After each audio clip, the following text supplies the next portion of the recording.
All right, with the quorum present, I'd like to call this meeting to start at 5:02 p.m. May we have a roll call? Board Member Sandal, Present. Vice President Edmiston, Present. Board Member Aaron's. Next, we're going to move to the Pledge of Allegiance. Please join us if you're able.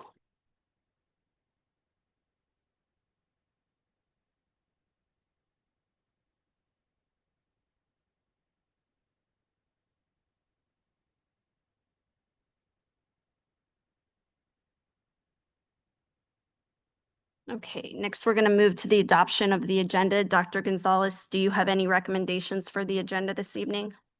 Madam Vice President, I recommend that we accept the agenda as it is presented. Adopt the agenda as presented. I second. Hey, may we have a roll call vote? Board Member Sandoval, Aye. Vice President Edmiston, Board Member Aaron's. Aye. I vote twice. Yes. Yes. Okay, next, a request approval, move that we approve the governing board minute revisions for the April 16th, 2026 governing board meeting. May I have a second? Madam President, I'd be happy to second it, but unless there are any additions or corrections, I would recommend that we make a mass motion for items 5, 6, 7, and 8 at one time, which is permissible. I would rather do 5, 6, and 7, and then that way 8 can be dealt with separately. If you are amendable to that. Madam, is that your motion then, 5, 6, and 7? Yeah. Yes. All right, then I will second the motion to take 5, 6, and 7 in a group motion. May we have a roll call? Board Member Sandoval, I abstain. Vice President Edmiston, Yes. Board Member Aaron's. Yes. Okay, then we are going to move to 8, request approval of governing board minutes for the June 25th, 2026 governing board meeting. I move that we accept the governing board meeting minutes of June 25th, 2026 as is. Second. May we have a roll call vote? Board Member Sandoval, Aye. Vice President Edmiston, Yes. Board Member Aaron's. Aye. Okay, with that, we're going to move on to B, current event summary. We'll start with the superintendent's report. Madam Vice President, members of the board, cabinet, and our community, I want to begin this evening by celebrating the tremendous work that's been going on in our community. One of our big celebrations is the fact that our child nutrition team has now fed almost 20,000 families with their free meal program since school was closed. Or since, that sounds like school was closed, since our school year ended. Last week, Herrera moved into their new location at 7th Street and Fillmore. Garfield and Edison renovations are taking shape. And thanks to our warehouse crew, our custodial teams, the trades groups who are all coming together to assist in these changes and in getting our schools ready, we are ready to welcome our students. We also have a special shout out to our human resources and our curriculum and MIS teams. We've been preparing for our new teacher orientation and have almost every single position filled for the entire district. The team started onboarding early in the spring as we hired for vacant positions, and our staff are ready to start day one with their curriculum, their technology, thoughtfully designed professional development in curriculum and behavior management. Our site leaders and their respective leadership teams have been preparing to welcome back their staff, families, and students. Our back to school nights are scheduled for either Wednesday, July 29th or Thursday, July 30th. We hope that you'll check our website to make sure that you know which time and date is right for your child's school. And finally, we are looking forward to welcoming all of our families and students for the next academic year. And we know it's going to be a fabulous 2026, 2027. And that concludes my remarks. Thank you, Dr. Gonzalez. Next, we will move on to B2, and this is board member reports. Do we have any board member reports this evening?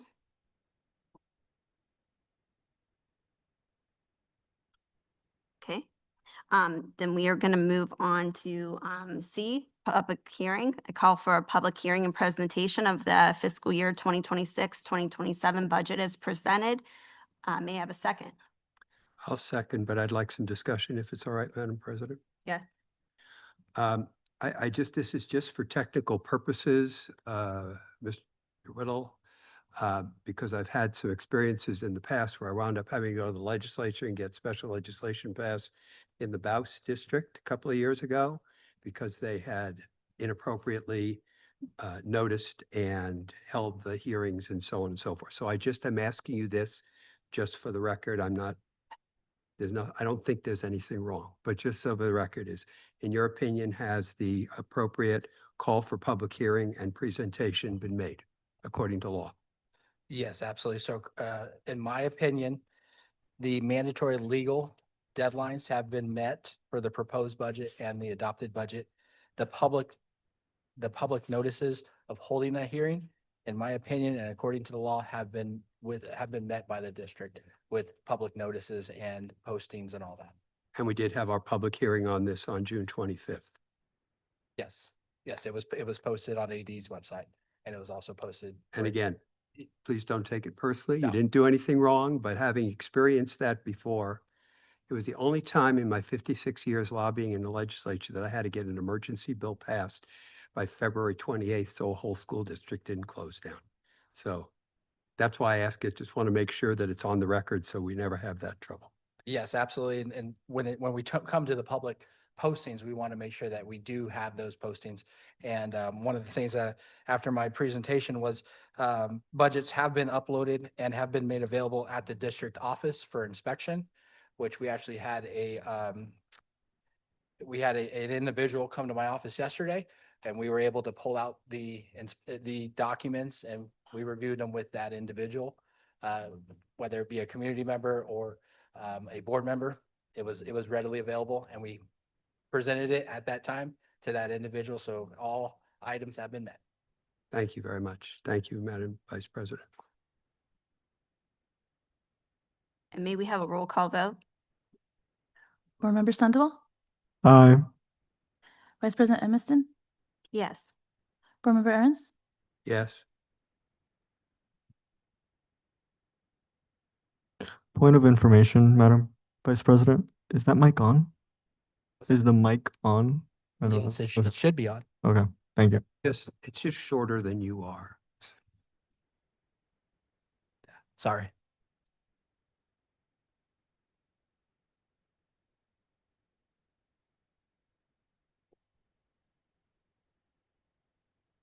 Thank you.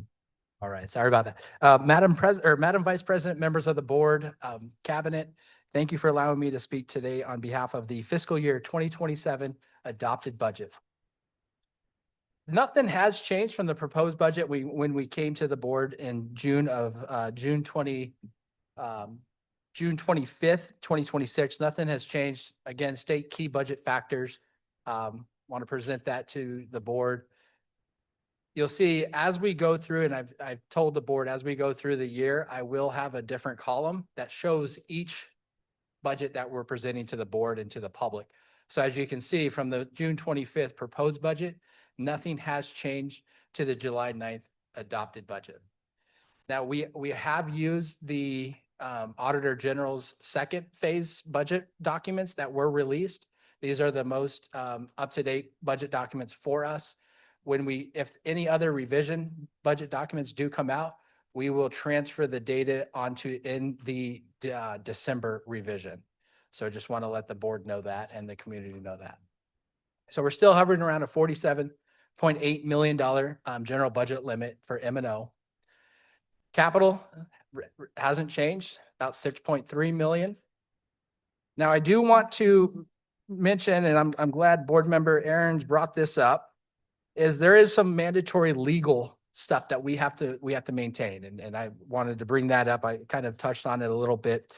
So the mandatory legal deadlines, is the July 5th, the proposed budget. We did that on June 25th. So we met that legal date requirement. July 15th is the adopted budget. It has to be 10 days apart. So if we did it on the 25th, we couldn't do it again on June 26th or 27th. Legally, it has to be 10 days apart. So we met that deadline, the 10 days, on the July 9th, which is today. We're outside the 10 days. And the budgets have been uploaded to ADE, and also our signed cover sheet has also been uploaded at the proposed budget, June 25th. We had everybody sign it, and we went ahead and uploaded the front page of the budget, proposed budget, at that time.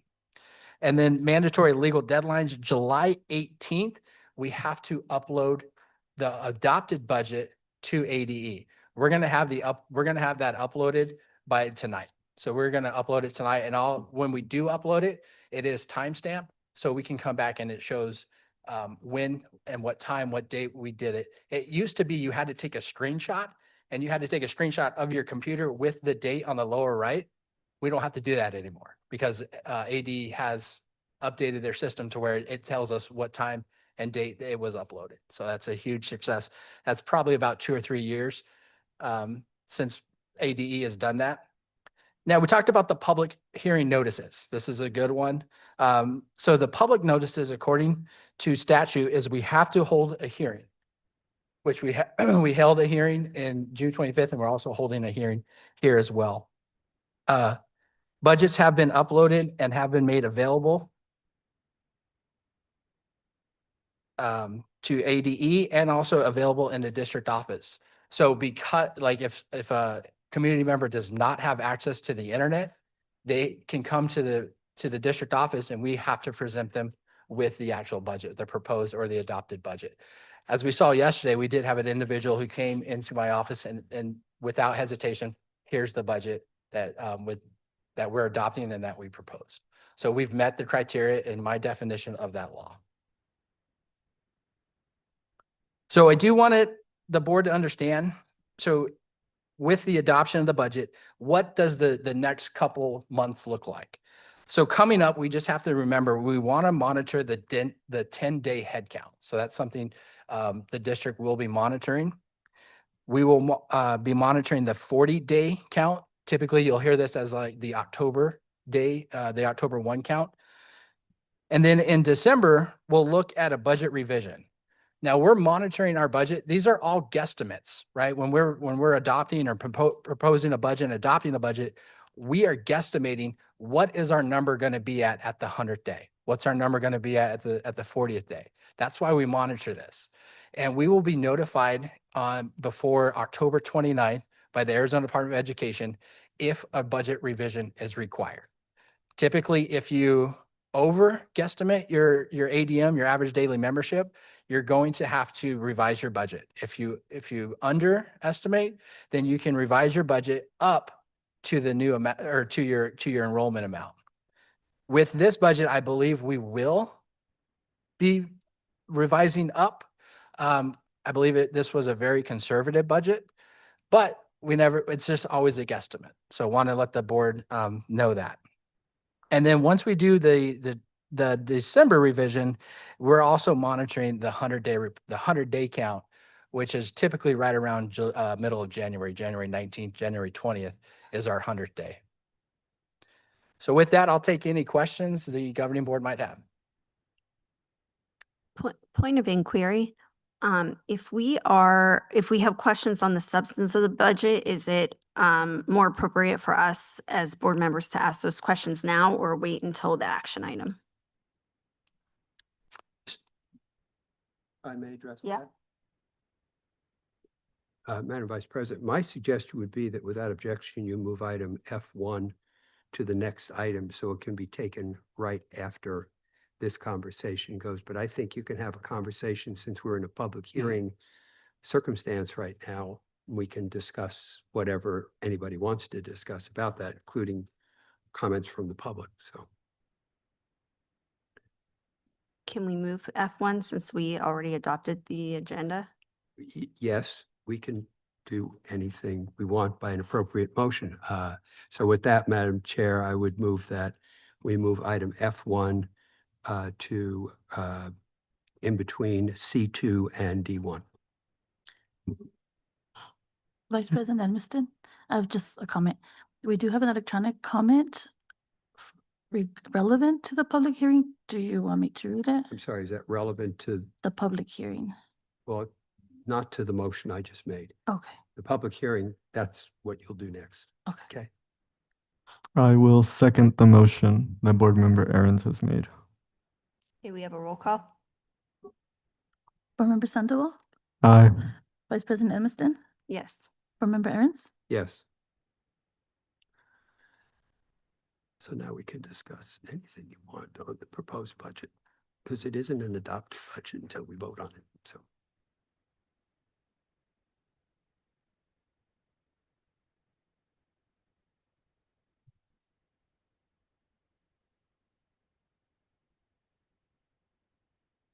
Since we are currently still in C1 for the public hearing, you asked for questions. First and foremost, I would like to thank you for making the presentation and bringing it out, making it available not only to us, but also to the community at large, Mr. Whittle. Your department has done excellent work as far as I can tell regarding the different ways that budget maintenance is concerned with. My question for you currently is regarding what you've been able to see with the proposed budget in 2026. Do budgets usually get changed from the proposed to adopted? Do you usually see a change between those two? Typically, I've been doing this for 8 years. I have never seen it change from the proposed to the adopted.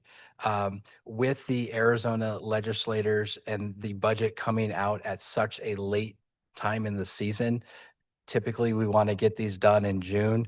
Last year, we didn't get a state budget until June 28th.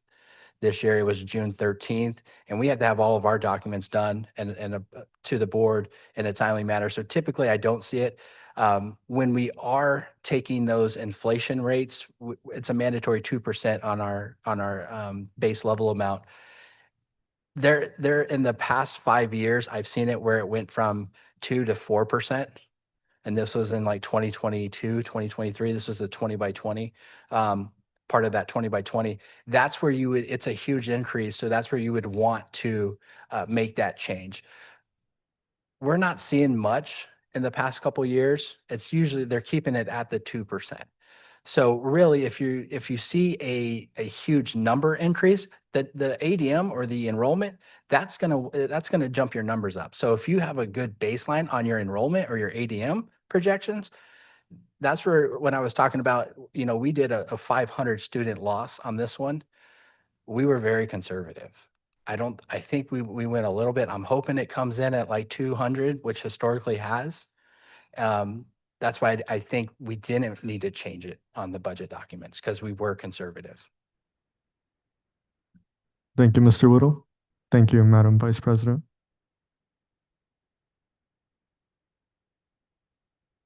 When we discussed the budget in your office a couple of weeks ago, one of the items that we talked about was, given the management of the budget and given the numbers that we have, although we have a reduction in ADM likely, and therefore a corresponding reduction in the actual gross operating budget, yet you were able to maintain that, if I remember, at 3% reduction if you aggregate between the 11% and the 8%. And therefore, is it true that we can say that although we have maintained our budget at the appropriate levels, that what we have effectively done is increased student-teacher ratios? Yeah, absolutely. Great question. And Vice President Edmiston asked this question at the last board meeting. I did provide a board update. And the question was, what's the per pupil amount? What's that dollar amount? And as we presented in the proposed budget, we're seeing an 18% student reduction.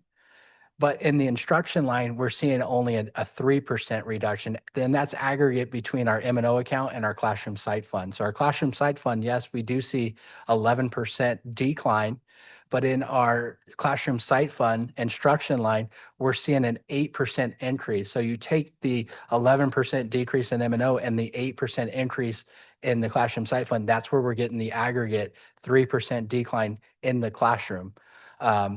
So we're seeing 18% enrollment decline, but we're seeing a 3% really going directly to the kids. And when we did the numbers, it was in fiscal year 26, we were spending classroom, I believe it was 5,600 per student. That was the per pupil amount per kid, 5,600. And then now with the numbers this year, with the 500 student loss, we're actually spending about $6,400 per kid in the fiscal year 27 budget. So yes, our budget's going down, but we're not reducing expenditures in the classroom. We're not reducing expenditures for the kids. We're reducing expenditures elsewhere, and that's support services, that's transportation, anywhere that's not the classroom. And that's what we want to emphasize for the board and the community is we are not reducing, yes, we're seeing reduction in student enrollment, but we're not reducing spending in those areas. We're looking elsewhere. And the net to that is that the student to teacher ratio actually increases rather than decreases. That is correct. Yes. Thank you. That's all I have, Madam Vice President. Thank you. And just a clarifying question on that, thank you for that information. What then would be the dollar amount currently attached to a reduction in one student? So when we lose one student, do we know what the dollar amount effect is? Yeah. If you look at the base level amount, we're about 5,200 per student right now. So if we look at that, but then we also have to look at the group B weights of that student. If that student is hearing impaired, then we have to assume that we're going to lose that funding too. So if we want to just go off general regular education student, it's the base level amount, which is the 5,200 that we receive per ADM. Really, now if we do go off, if we have a student that we lose that is a special education that's a part of those group B weights, we would have to include that as well. Now our group B weights are anywhere from about $800 to some that could be $30,000. It depends on what disability they have. So to give an exact number per that, it's really hard. I can definitely give you per student regular education. I can't go off the group B weights because it is from $800 to about $30,000 per student.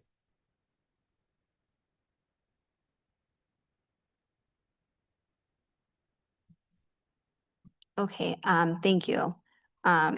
And then one other question was about that the school site should be listed on the desegregation part of the budget. Can you address that particularly?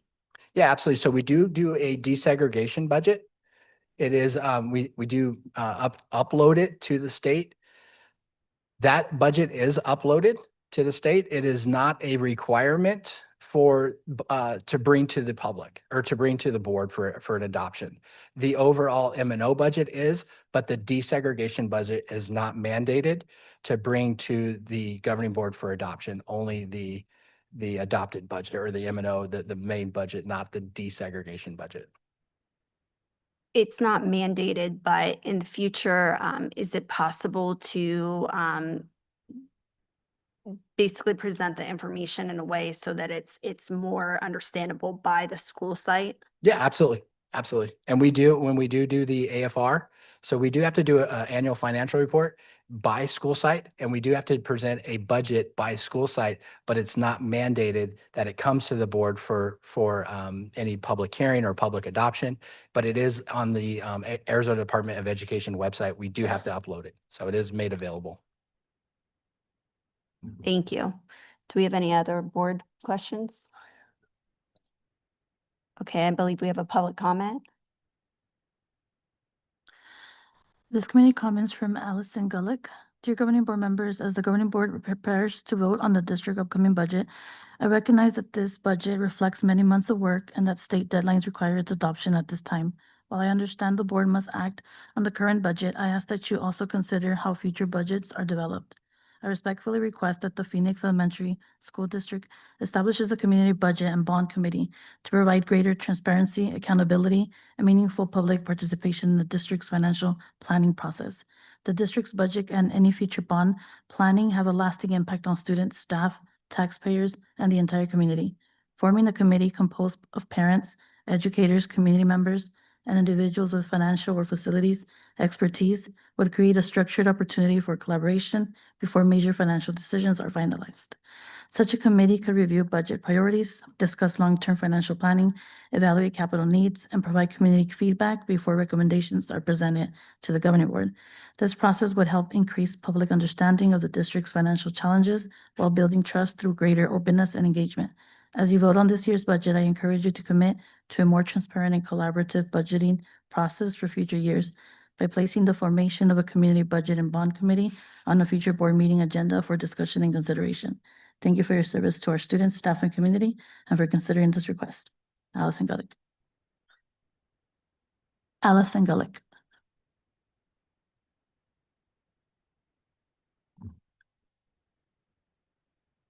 Okay, thank you.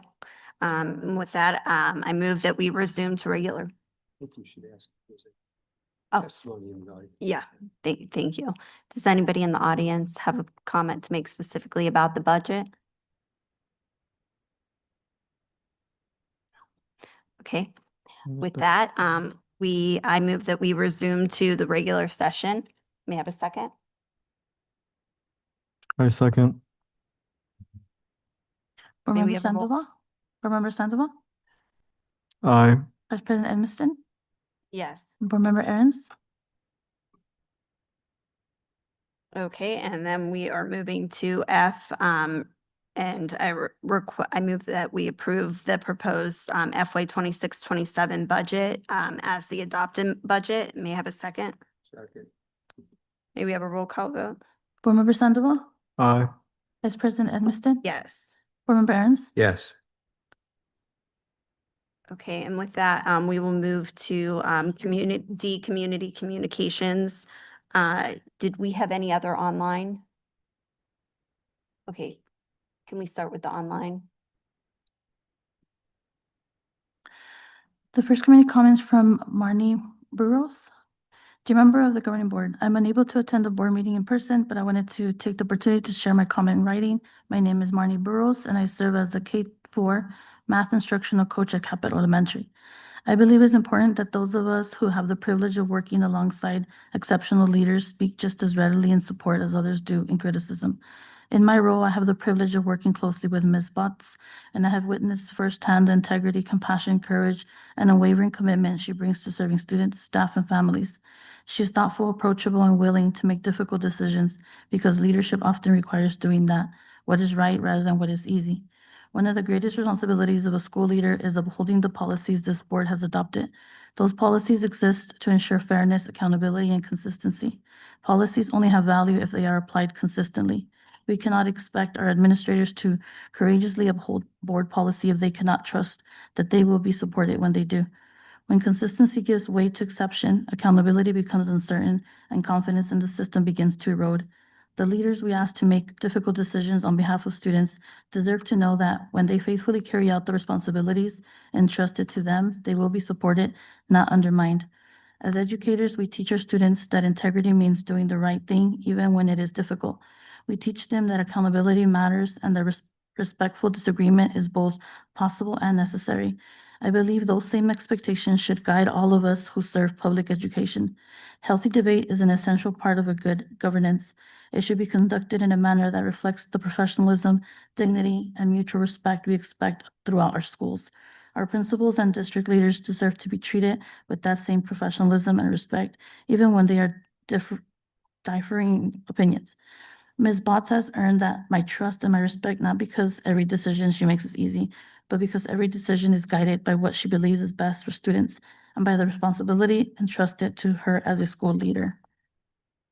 I am proud to serve under Ms. Botts' leadership, and I hope we continue to build this district with integrity and supported professionalism as modeled, and leaders who faithfully carry out the responsibilities know they will not have to stand alone.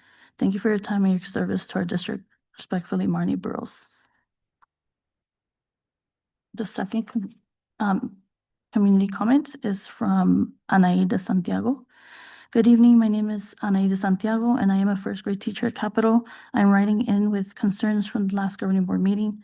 I am shocked and worried with the decision that was made after reading the 22-page hearing findings. I have worked at Capital for 11 years, and we have been held to high standards. Ms. Botts has consistently demonstrated professionalism and a genuine commitment to the success of our students and staff.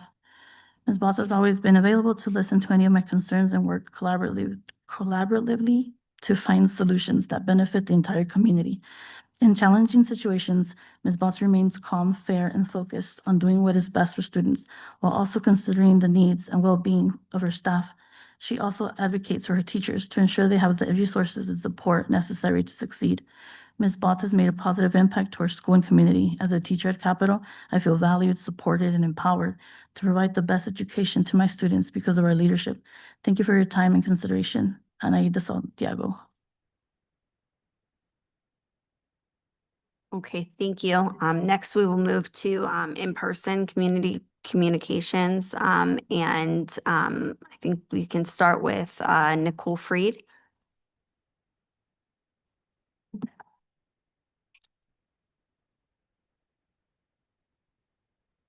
Hello, my name is Nicole Freed and I'm a second grade teacher at Capital Elementary.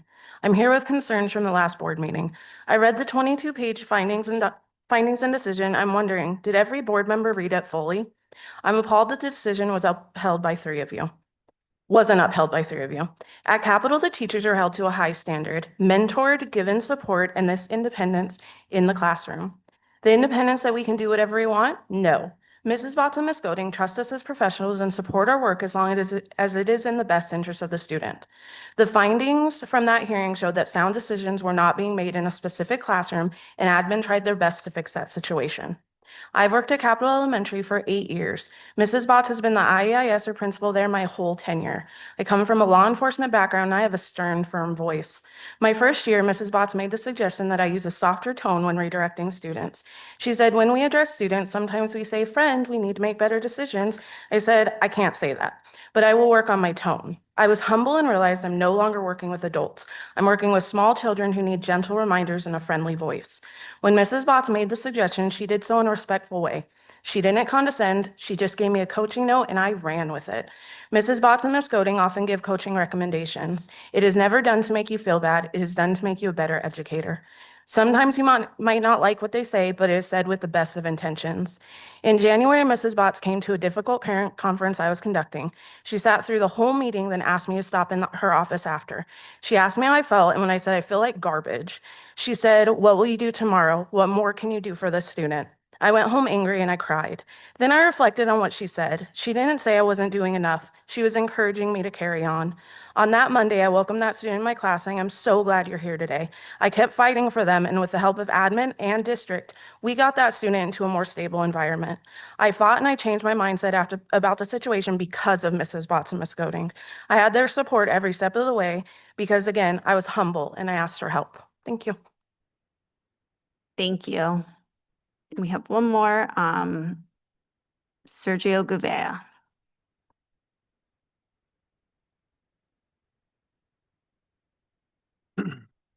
Good evening, Madam Vice President, governing board members, leadership, and cabinet. I'll be brief. Last thing I want to do is be the subject of another governing board meeting. I was in contact earlier today with district leadership regarding a certified teaching position within the district, and I'm optimistic that my situation will be resolved fully soon. I'm only here tonight speaking to let you know that I'm here, and I will remain here until the end of the meeting. And if any matter comes up, requires a response from me, I remain at the board's disposal. Thank you very much. Have a good evening. Thank you.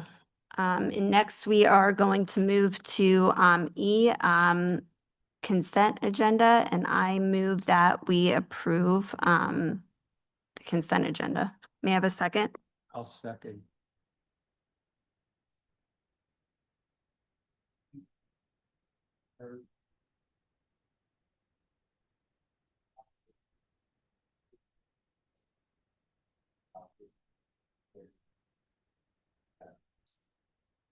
Thank you. May we have a roll call vote?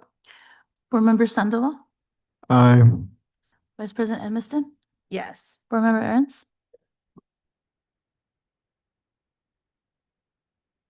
And with that, we move to G, request for future agenda items. Does anybody have a request for a future item? At the last meeting,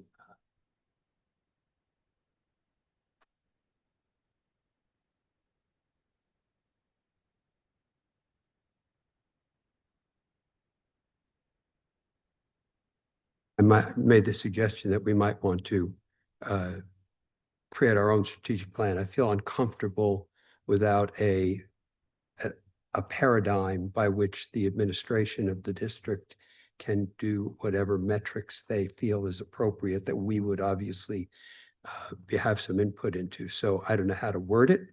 I would leave it to the superintendent to make the wording, but I'd like to see us begin the conversation, and perhaps our president or vice president, if you're chairing the meeting at that time, maybe appoint two people to a subcommittee. The reason I say two board members is if it's three, everything's got to be noticed. And I think for the original conversations, we could just do it with two, and then we could get into a more robust conversation with citizens and constituents. So I would ask that that be included in the next agenda. And point of information. Sure. For the next agenda, would that be a discussion about what that's going to look like? Yes, Madam President, I would say that that would be a discussion. I think our next meeting is August the 6th. We moved it from sometime in mid-August to August the 6th. So, yeah, I mean, I feel some sense of urgency to do something like that, but I think if we just have the discussion and then move forward at the following meeting, there is nothing, since it doesn't take a roll call vote for the president or whoever to appoint members to an ad hoc committee. Thank you, Madam Vice. Thank you. Any others? Any other requests now? Okay, with that, then I motion that we adjourn. May I have a second? Okay, we have a roll call. Board Member Sandoval, Aye. Vice President Edmiston, Yes. Board Member Aaron's, Yes.